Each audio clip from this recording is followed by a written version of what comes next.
Buenas tardes muchachos, ¿cómo están? Grabamos el video de la clase de hoy que hace referencia a la estructura de los textos dramáticos. Como todo lo que está escrito, dicho, hecho y todo lo que sea así, los textos dramáticos también guardan una estructura. Si bien son puros es un documento, pero este documento está muy bien estipulado sus partes y cómo se integran. Aquí vemos que para empezar encontramos una división. Dice estructura interna y estructura externa. La estructura se divide en dos partes. La interna hace referencia a la situación inicial, a la ruptura del contenido, al clímax, al desenlace, mientras que la externa es acto, cuadro y escena. Esto es, la interna es referente a cómo se desenvuelve la trama, cómo el escritor nos presenta esta trama, este desarrollo. Y la externa es cómo está organizada esta obra dramática. Eso es el primer punto. Ahora vamos a ir viendo cada uno de estos por partes. Recapitulando un poco, o para que quede un poco más claro, esto hace referencia a la historia. La historia o el relato. La trama, en palabras más popó. Y esto hace hacia la organización del texto. Después vamos a ir viendo uno a uno. Empezamos con la estructura externa. La estructura externa es aquella que como ya les había dicho, hace referencia a cómo se desenvuelve la misma trama. Aquí les puse, es la manera como está dividido el texto dramático. O sea, es la manera en cómo se escribe. Un texto dramático está compuesto de acto, cuadro y escena.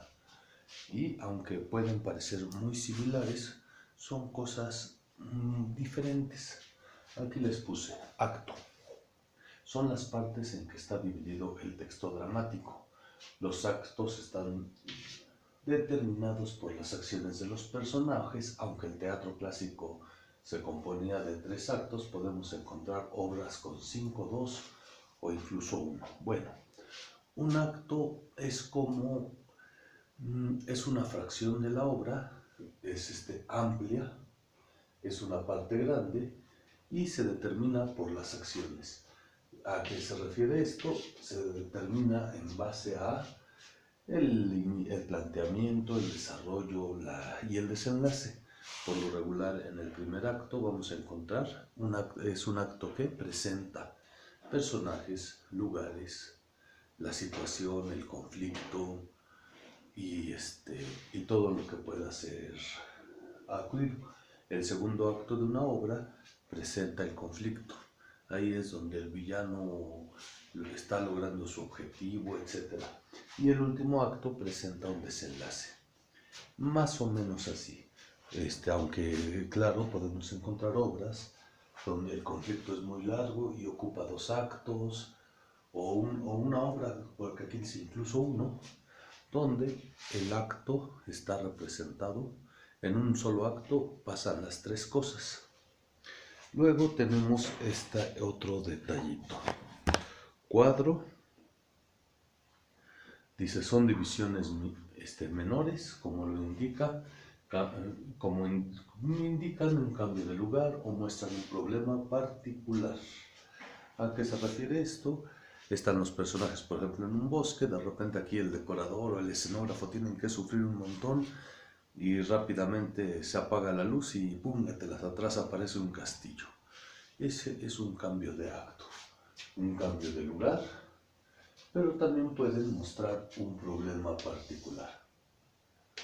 como por ejemplo que el personaje principal obtiene trabajo en una veterinaria, pero no le dice a nadie y él de chiquito lo mordió un perro y está traumado por eso. O sea, muestra un problema particular, algo que si bien no interfiere mucho en la historia, pero se tiene que enseñar o se tiene que mostrar. Y el último es la escena. Son unidades breves que muestran entradas o salidas de un personaje.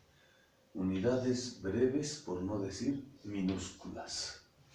¿A qué se refiere? Pues esta es una escena, bla, bla, bla, es la escena y de repente abre la puerta a mi esposa y es que te dije que no dejaras la ropa regada en el baño y te pasas y no sé qué.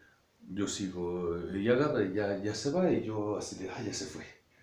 O sea, son escenas minúsculas donde aparece un personaje y quizá la diferencia es que puede que ni siquiera intervenga en la narrativa de la misma obra. Esa es una escena. Vimos acto, cuadro, escena que pertenecen a la estructura externa. Ahora vamos a ver lo que es estructura interna. Ya es algo, bueno, un poco más, con más cuerpo, por decirlo de alguna manera, y se refiere a cómo se desarrolla la historia. Aquí lo dice bien, se refiere a cómo se desarrolla la historia, ni más ni menos. O sea, cómo se desarrolla una historia. Una historia tiene una situación inicial, un desarrollo y un desenlace. ¿Cuál es la situación inicial? Sería el inicio. Es donde se dan a conocer los personajes, el lugar, también se plantea el porqué de la obra. Pensando en una obra dramática, por ejemplo, Don Álvaro y la fuerza del Sino. En esta obra dramática, en el primer acto, se va a presentar quién es Don Álvaro, de quién está enamorado Don Álvaro, dónde vive. Esta sería la situación inicial, como en cualquier otra obra dramática. Por ejemplo, en Ajax se presenta a Ajax, se presenta que están en la playa de Troya, de Troya cuando Troya recién había sido derrotada, se muestra a su esposa, a su hijo y a su círculo de amigos. También, por ejemplo, en Ajax se muestra el porqué de la obra. El porqué de la obra es que Ajax comienza a perder la razón. Luego, aquí les puse esto así, sería, algunos estudiosos o catedráticos dividen en dos: ruptura del equilibrio y clímax, que sería igual al desarrollo. En la ruptura del equilibrio, el conflicto se torna intenso. En el clímax, el conflicto llega a su máximo. Por ejemplo, en Ajax se entera o se da cuenta que está loco, que ha perdido la razón. Y en ese momento él está entre, ¿qué haré? Dice, agarraré mi espada y me aventaré contra los pocos soldados enemigos que quedan, o tomaré mi espada y yo me quitaré la vida. Hay un equilibrio. Él ha tomado la decisión de perder la vida. Y el clímax es cuando Ajax hace un montoncito de arena, entierra su espada, da un brinco y deja caer la espada justo en el corazón, quitándole la vida. Llega su esposa, o sea, es el punto más álgido de la historia. O sea, cuando el conflicto llega a su máximo. Y después, pues está ni más ni menos que el desenlace. El desenlace es donde el conflicto llega a su fin. Aquí, por ejemplo, hay una definición donde dice: el personaje obtiene lo que quiere. No siempre es así. Por ejemplo, Ajax, al principio, en el inicio de la situación inicial, lo que Ajax quería era la armadura de Aquiles. Y está enojado porque el que la ganó fue Odiseo. Entonces, lo que Ajax quiere es la armadura de Aquiles, que representa la honra y la gloria de guerrero, su reconocimiento, vamos pues. Y en es lógico que él no logra obtener lo que quiere, y lo que encuentra es la muerte. O sea, el conflicto llega a su fin. Y en el teatro, sobre todo en la tragedia, el conflicto nunca se resuelve de una manera triste y desafortunada. Les puse este esquema porque es un esquema que ustedes han visto mucho desde la secundaria, incluso desde la primaria, donde se ve cómo se desarrolla una narrativa o un texto narrativo. Si se dan cuenta, es lo mismo: inicio, clímax y desenlace. Se presentan los personajes, el conflicto llega a su máximo y el desenlace es donde el conflicto termina. Solo que en el género dramático podríamos decir que aquí está la ruptura del equilibrio y aquí el clímax. Bien, este es el video respecto a la estructura dramática, la estructura interna y externa de los textos dramáticos.